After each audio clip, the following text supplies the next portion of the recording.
ହେଇ ଦେଖନ୍ତୁ ହଜୁର, ହରିଣ ହରିଣ ହରିଣ।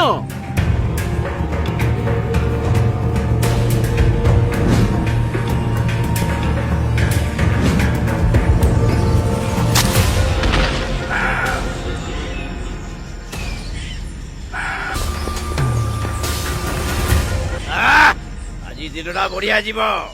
ଚାଲୁ ଚାଲୁ ଭୋଜନ ଅଛି ମୁହଁ ପାଖରେ। ମାମୁ ମଉସା ମୁଁ ଆଗ ତା ଗୋଡ଼ ଦିଟା କାମୁଡ଼ିକି ଛିଣ୍ଡେଇ ଦିଏ, ପରେ ମିଳିବ କି ନ ମିଳିବ କିଏ ଜାଣିଛି। ଚୁପ୍, ଏକଦମ ଚୁପ୍।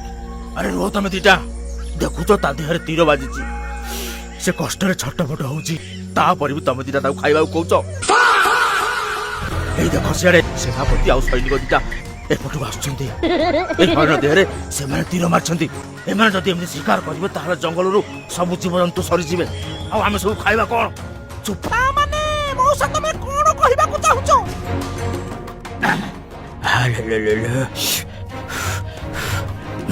ଯା ଯା ବାବା, ଏଇଠୁ ପଳା, ଖାଇ ପିଇକି ମୋଟା ହେଇଯା, ତାପରେ ଆମେ ତତେ ଖାଇବୁ।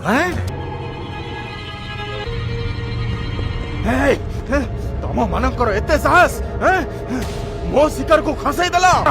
ଧର ଏମାନଙ୍କୁ, ଜଲ୍ଦି ଧର। ତମେ ମାନେ ରାଜାଙ୍କ ଶିକାରରେ ହାତ ମାରିଛ, ତମ ମାନଙ୍କୁ ମୁଁ ଛାଡ଼ିବିନି।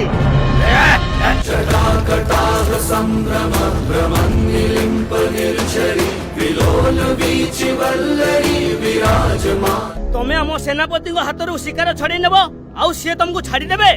ତମ ତିନିଟାଙ୍କୁ ରାଜ ଦରବାରକୁ ନେଇ ଦଣ୍ଡ ଦିଆଯିବ। ଚୁପ୍ କର।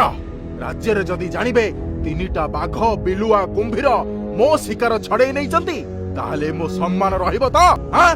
ଶୁଣ ସମସ୍ତେ, ଏଇ ତିନିଟାଙ୍କୁ ଏଇଠି ହିଁ ଫାଶୀ ଦେଇଦବା।